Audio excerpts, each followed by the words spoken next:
There's a slice of pomegranate in there as well. No, darling, it's not pomegranate. What do you actually think it is? Give it another go. It's grapefruit. Yes, there we go.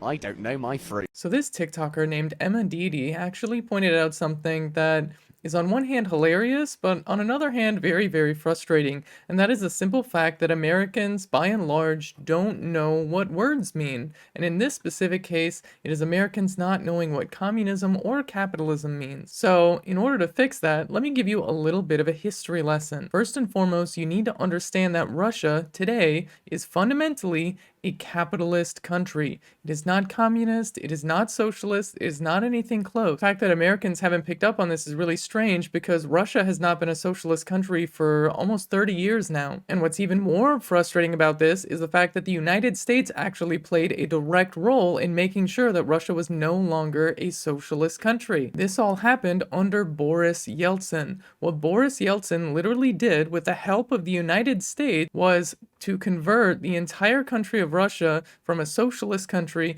into a capitalist country, quite literally by disbanding the parliament, destroying the constitution, and literally marching in with tanks in order to overthrow the existing government and set up a strong presidential system. Now, why is the system that they have the way that it is?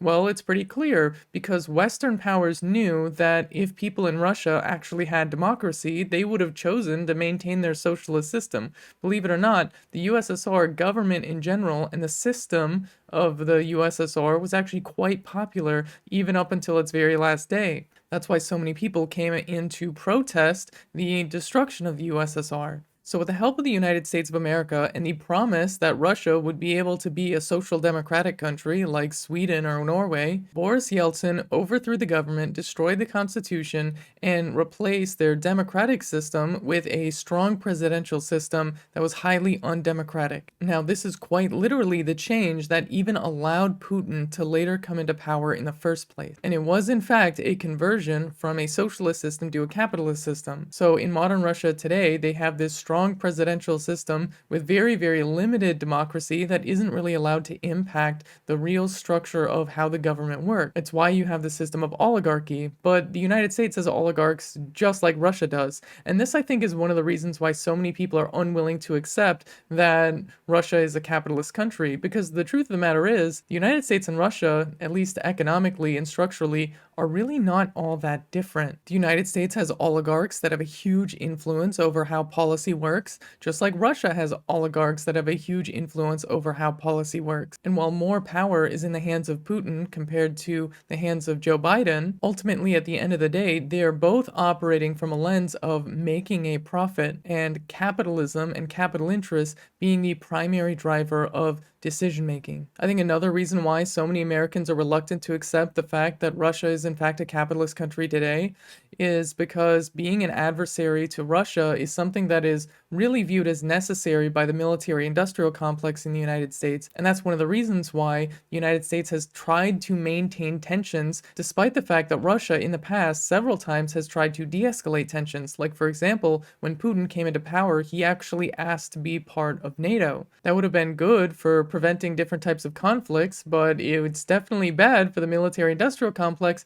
that still wants to fearmonger about Russia. Then, of course, there's the reality that a lot of the chaos that exists within Eastern Europe right now is a direct result of the United States intervening in the USSR and helping to ensure the collapse of the USSR.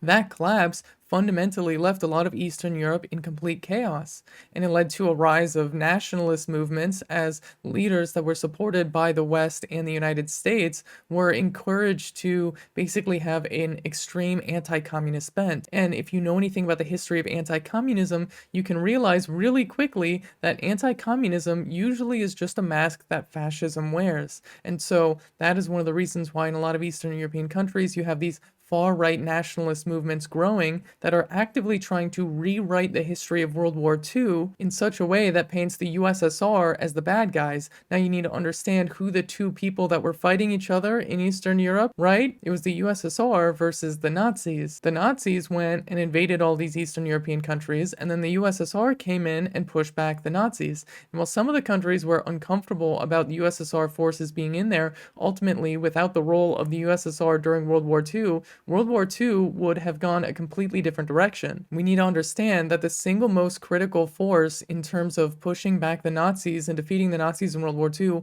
was the USSR. And so, with a lot of these nationalist movements trying to rewrite that history, they are quite literally in a position where they're writing the Nazis as the good guys and the USSR as the bad guys. And I think that we can all understand why that's a problem. But so when you stack all these layers on top of each other, it's pretty clear to understand why Americans pretty much ignore the fact that there was a coup in the USSR that led to the collapse of the Soviet Union, and why they ignore the reality that Boris Yeltsin had fundamentally changed Russia to be a capitalist country that supports a capitalist oligarchy. Because ultimately, the United States wants to deny its role in the chaos that's been happening in Eastern Europe over the past 30 years, and it wants to continue to be able to fearmonger about Russia. So if you're watching this and you really want to think that Russia is that much different economically from the United States of America, I hate to break it to you, but in a lot of ways, it's fundamentally the same. At the end of the day, rich people continue to get richer and poor people continue to get poorer. And the policies that are made by government are largely dictated by the wealthiest people in town. Russia has not been a socialist country for over 30 years now. And I really think that it speaks to an extreme failure of both the mainstream media and the education system in the United States